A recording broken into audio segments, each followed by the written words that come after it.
morning. Our discussion will be held in English since we have a customer joining up. Sorry, a panelist joining from abroad. Always talking about customers, so just the habit.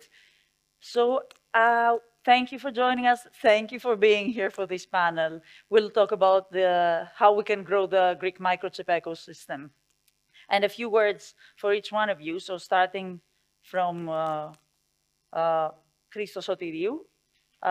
Christos Sotiriou is currently a co-founder of Silicon Highway Technologies, an EDA and design company based in Volos, Greece, and holds a professorship position at the Department of Electrical and Computer Engineering at the University of Thessaly. He has received 3 Qualcomm Faculty Awards and has collaborated with several large corporations on EDA tools and flow development, circuit implementation, and physical design. He has received his Bachelor in Engineering, Computer Science and Electronics, and his PhD degree in Computer Science from the University of Edinburgh, Scotland. Then I can switch to Mr. Iakovos Stamoulis, who has over 25 years of experience in the computer graphics and semiconductor industry. As the CTO of Think Silicon, he builds multidisciplinary teams co-designing hardware and software that deliver ultra-low power graphics processors to market. He's the chair of the RISC-V Graphics SIG, democratizing the future of graphics processors. He has received his PhD from the Center of VLSI and Computer Graphics at the University of Sussex, UK. Then Mr. Sol Gradman is the chairman of the Israeli High-Tech CEO Forum and the chairman of the Israeli Silicon Club. He has founded the Tape Out magazine, the ChipX conference, and the Chip Portal online news portal, supporting the Israeli semiconductor industry from different angles. He is the CEO of ASG Limited, a consulting firm that specializes in mergers, acquisitions, and turnaround processes in high-tech companies. He holds a diploma in electrical engineering from the Technion, Israel Institute of Technology, a BA in Economic and Business Administration from Bar-Ilan University, Israel, and an MBA from Swinburne University. And of course, last but not least, Dr. Manolis Fratzeskakis has a multi-decade experience in wireless communications and semiconductors and has held various technical and managerial and executive roles. Currently, he's the CEO of Argo Semiconductors, a startup company producing active antenna solutions for 5G cellular infrastructure. He holds a bachelor's degree on information science and computer engineering from the University of Patras and a PhD on electrical engineering from the University of Maryland at College Park. So thank you so much for being here. And let's get our conversation going with the first question for Iakovos and Sol first. So Iakove, what are the key trends that are shaping the global semiconductor ecosystem today? And how could the local ecosystems align to leverage these trends, like the Greek ecosystem? Of course, then Sol will go from his experience. Okay, let me start then. Obviously, AI is an inflection, so I'm not going to talk about this. I mean, this is something that's already happening. Let's see things that will happen in the future. So apart from AI, that is obviously a big thing, there is a major shift on how automotive electronics are designed. So that's something we should be aware, and that means there are a lot of opportunities there, and it's very, very critical for Europe as well. As Europe is leading automotive, but this is not guaranteed to stay this way. So there is a big threat that one of the strongholds of Europe could be lost if Europe doesn't act really quickly. And the shift here is in automotive is from twofold. It's from autonomous driving and from EVs. And both parts are really important. That's one thing. Another thing, as you mentioned before, I'm a chair of RISC-V Graphics SIG, and RISC-V is another big inflection. This is how processors are designed, for people who don't know. It used to be that the x86 was dominating the desktop market or laptop market. The ARM architecture was dominating the mobile space. And both of these architectures are not European anymore. ARM used to be It's from United Kingdom, but it's not part of the European Union anymore. But RISC-V is a big opportunity and a big inflection point for processor design. And the third inflection point that will happen in the future, and that's something we need to see, is chiplets. And this is the disaggregation of SoCs to multiple smaller chips, like chiplets, where this is going to be another major shift where smaller IPs of today will be chiplet vendors of tomorrow, as we call it. And this will have a lot of opportunities, but also challenges when it comes to design of those chiplets, verification of those chiplets, and packaging and integration of those chiplets. And in all those aspects, Europe must spend more effort, research, and there will be challenges. Thank you. I agree. So please. Yeah, I'd like to address three other issues. The first issue is shortening supply chain. Even in the past, we saw everyone going global. Now we see many companies going local. And I think the CHIP Act, both in the US and Europe, is a very major step towards local production, local design, local supply chain. These days, we see many large companies, states like even India, Japan, Great Britain, Canada, Spain, many others are spending billions of dollars into semiconductors. And this is a major change that we didn't see in the past. Another trend is that all the major tech companies that in the past had nothing to do with semiconductor. They don't hear me? Okay.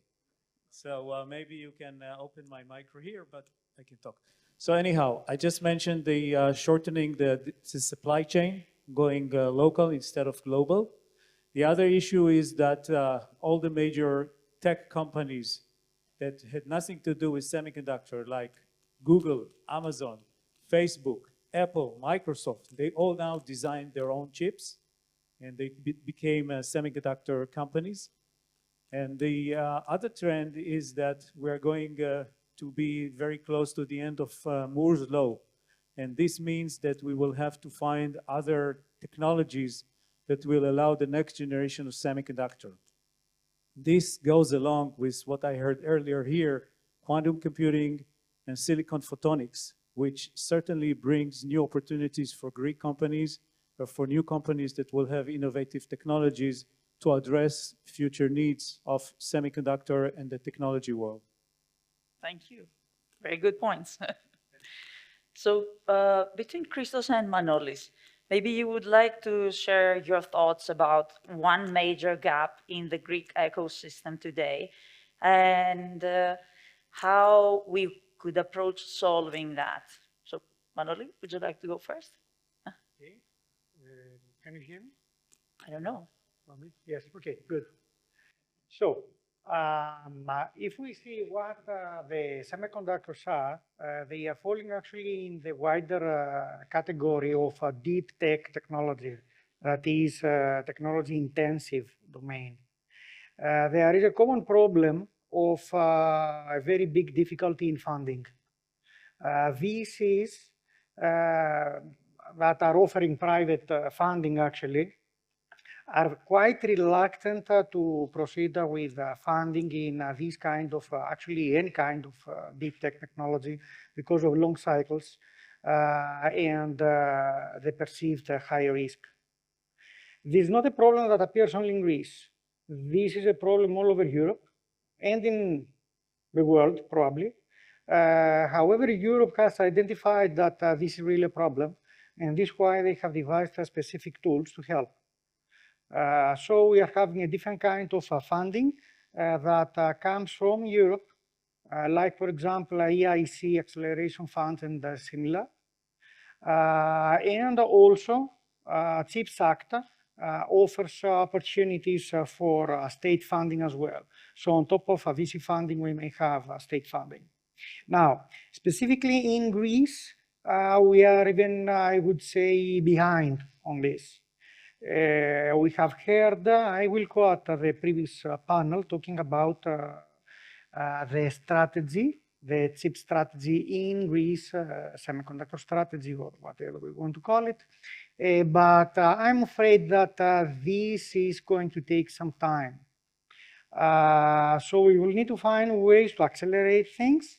And as we also heard from the previous panel, okay, Europe is behind compared to China and the States, and Greece is behind compared to the other, to the rest of Europe. So we have to move faster, and I believe that state funding is going to play a very crucial role in this by matching European funding and together helping the gap that VC funding on deep tech, and particularly on semiconductors, how this is going to be treated. So I guess this is all. Christos, what do you think? I fully agree with Manolis. Funding is a big problem, but it's not only funding per se. I would try to use a word called productization. There's a lot of great research in Greek universities, like the University of Thessaly and all the other universities, and there's a difficulty in productizing the research, taking it from a research idea to something which is a product that you can sell. It takes a lot of funding, of course, but it also takes a lot of visionary non-engineer people. So typically in the university, you have a group of engineers that develop an idea and then they try to sell it. And engineers are horrible salesmen, right? So there is a significant lack of business people in Greece, like CEO level business developers that can guide engineers and productize their research.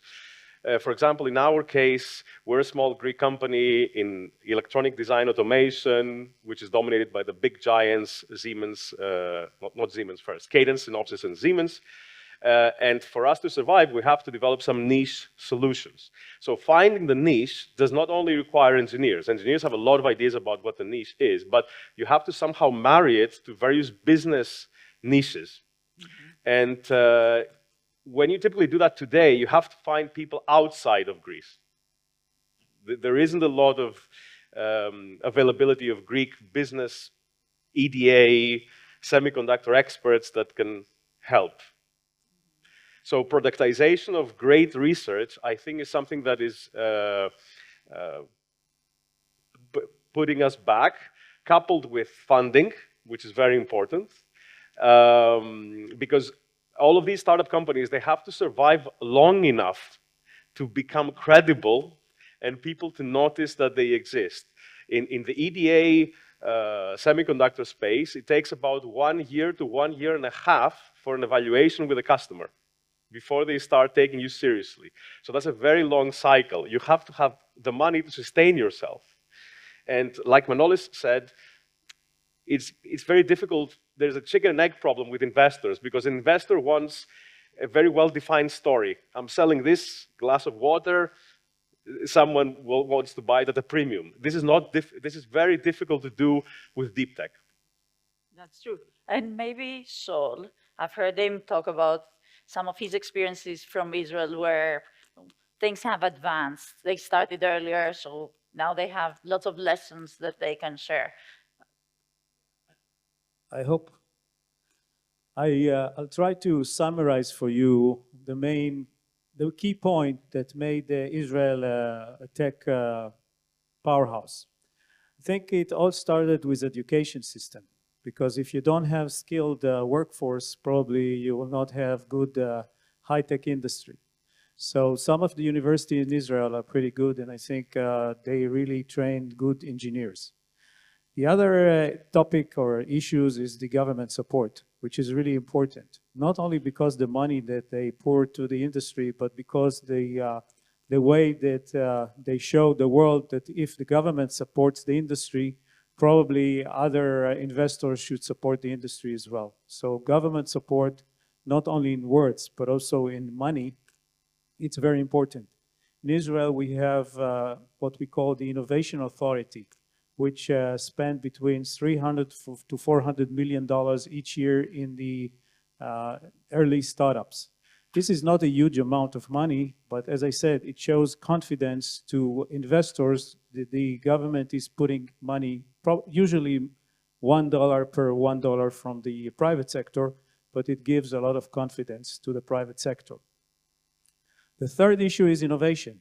You have to be innovative. You have to come up with something new, something creative that was not there before to make sure that investors and big companies will come and join you and do some joint ventures or invest money in you, and innovation is key. The other issue in Israel is the defense needs. Since we are surrounded by not so friendly countries, we developed not only a strong army, but also a strong technology defense infrastructure. And this allows young people at the age of 18 or 20 when they join the army to get experience in technology. Some of them are working in technology infrastructure, and they learn and they get experience that helps them when they leave the army and open their own companies. Now, all these things together bring VCs to Israel, and in the last few years, we get each year between 15 to $25 billion from private venture capitals. This is very important to create a strong industry, and I think this is something that you hopefully will see here in Greece, but I'm here to show you how we do it and how we can work together and help you grow the industry, especially the semiconductor industry in Greece. Thank you. So you talked about talent, and we all know that the semiconductor industry faces serious talent shortages. So Iakovos, I've heard you talk about some innovative strategies that you followed in Think Silicon in order to expand the talent pool and develop the pipeline of talent for our industry. Okay, Manolis at some point mentioned the four helix. We need to have the industry working together with academia and with the capital, and everything must be in sync. So Think Silicon from the early days, even before the acquisition from Applied Materials, we used a lot of interns from the university. So interns is something the framework is there. This is something that companies could use both to train and get the talent from universities, and then they can graduate as employees to our companies. And also Applied Materials funds a department from my professor, George Keramidas, in the University of Aristotle, Thessaloniki. And this is also possible. So things that possibly a few years ago were not that common in Greece, the frameworks are there, it's happening, and I'm encouraging all companies to get more entangled, speaking about quantum things, with the universities. And this is a win-win for all of us. Definitely. And how about differentiation? How important do you think that differentiation and differentiated services and capabilities are for smaller regional semiconductor ecosystems in order to grow and compete at a global scale? And what are specific strategies or focus areas that can help these smaller ecosystems achieve global relevance? And maybe, Christos, you would like to start first. I think the key word here is you have to think big. Greece is a very small market. For example, as I said, we're an EDA, electronic design automation design company. And it would be very difficult for us to try to sell only in Greece. So you have to think big. You have to approach customers that are outside your borders, maybe even outside the European Union. And in order to do this, you have to have cutting edge technology that someone needs, a niche technology that is ahead of the curve. And you have to somehow promote this technology and show that it is needed, it provides improvements, gains, and I think this strategically will definitely help small local companies, and it will also help Greece as a whole. So you have to think big.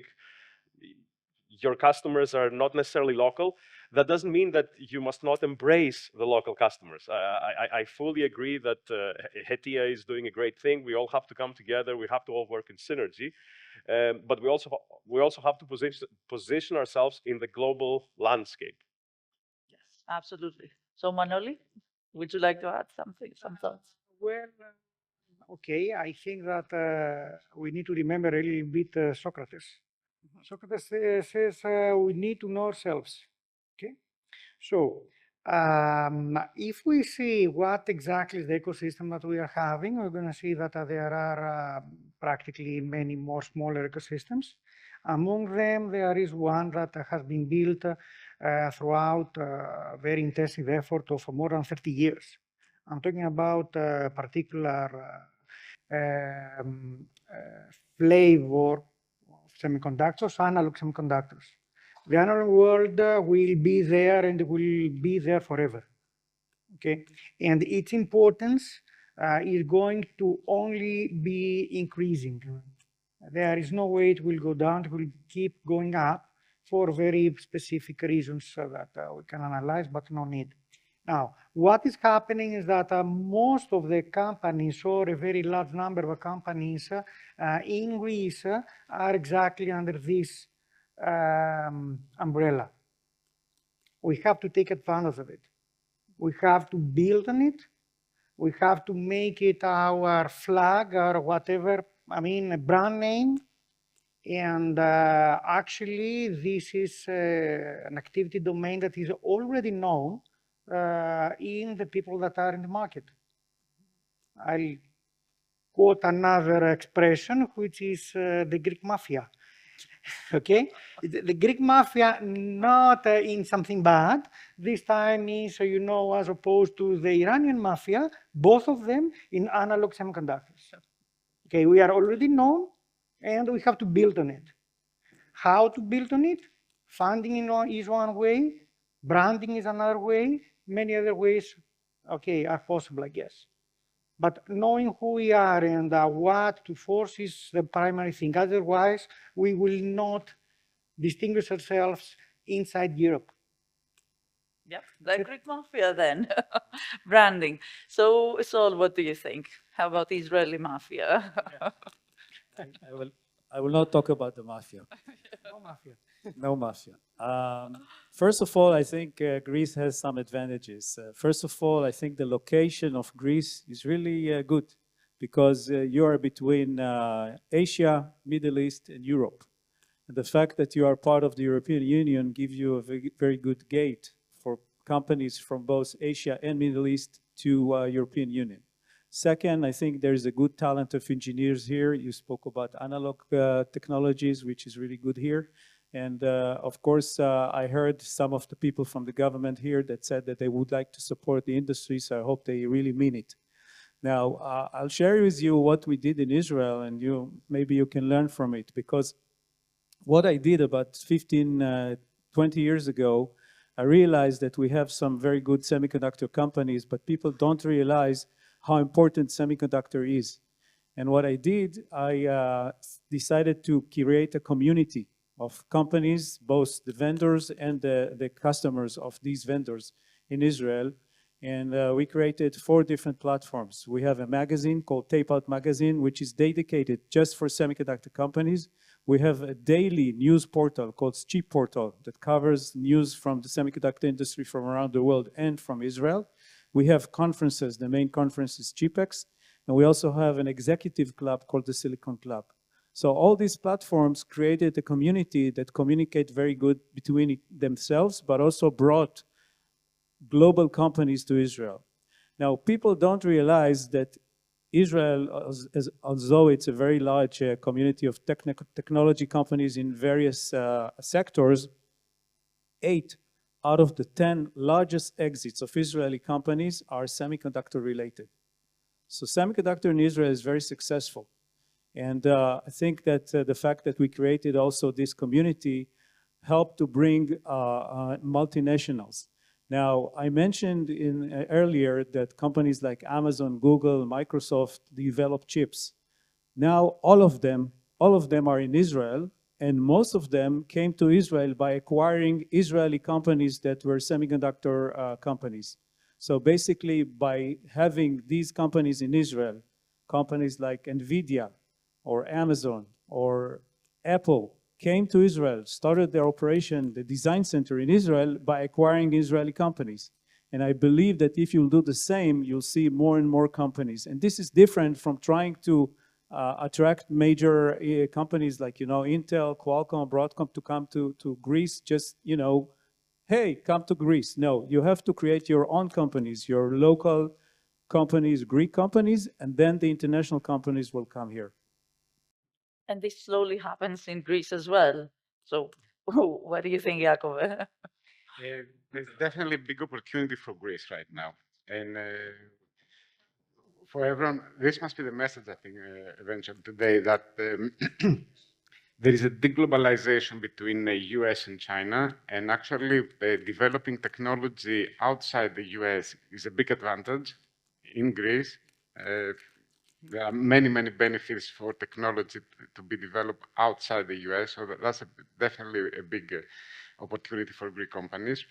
There is a lot of skilled personnel here from engineers and talent. We're definitely missing something about the business people.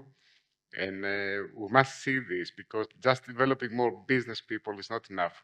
The majority of business people I know in this room have actually a degree in engineering, not business. And we must really think how probably we can help transition engineers to become business people rather than developing outright business people. There are a lot of opportunities with collaboration with Israel these days. I've seen more and more collaboration with Israel lately, and I think that is a lot of opportunity. And so I think it's a great time for Greece to go to the next step, but we must seize this opportunity. And regarding funding, also one more comment. Sometimes government funding is a bit, I would call it, flaky in terms of timing. And companies like predictability, like to know, have good business plans, when, what. Many of the business plans as part of the EU CHIPS Act were developed 2 or 3 years ago and probably are already outdated. So that's a failure for, in some respects. But overall, I think it's a great time for Greece to move to the next step. Good. And with this positive note, and before we close our discussion, let's take a look at the future. And let me know, how do you see AI redefining the Greek semiconductor landscape in the next decade? So, Christos, would you like to take a shot? AI, I'd like to say that AI has a lot of hype, for sure. You have to look beyond the hype, and sometimes it's difficult. In my humble opinion, AI has to become more green, right? Right now, AI, I consider personally AI to be a great technology. In order for AI to be more green, we have to build more chips. We need better low power solutions, move AI closer to the edge, closer to the user. Not everything has to be done on the cloud. So AI, in my opinion, means more better, more efficient, more power efficient chip designs that are able to implement AI architectures. AI has billions of multiply add operations. We have to take it down. We have to shrink all these complex neural networks or whatever models are used so that they fit on small chips. I think that's the holy grail, is that AI consumes as much power as the human brain, which is about, I think, 12 watts. So there is a lot of opportunity, but it is difficult to navigate around the AI space. We need more AI chips, better AI architectures. Iakovos? Okay, let me split this in 2 parts. One part here is about AI technologies as such. For example, I think Silicon develops an AI inference processor. Probably your watch already runs AI. Very low power. Very low power for some specific tasks that can be done here. And there are many, many opportunities about AI, graphs analysis, but that's one thing, AI technologies itself. There's another thing here, is how we can use AI to become more productive on whatever we do. And that's a totally different thing. And we need to focus on the second part as well, not just the engineering part, but how we can enable AI to become more productive in our daily work. And we've seen numerous applications, how we can explode the productivity of our workers. And especially for smaller startups, this can make a big difference. The productivity that people can get from AI is enormous. For example, I've seen AI algorithms, as we are engineers here, that they can write all of the documentation, or from existing documentation, write all the test benches, the validation code. It's amazing. For things that probably in the past we needed 20, 30, or 40 engineers, maybe a single person with the right queries and AI can do it.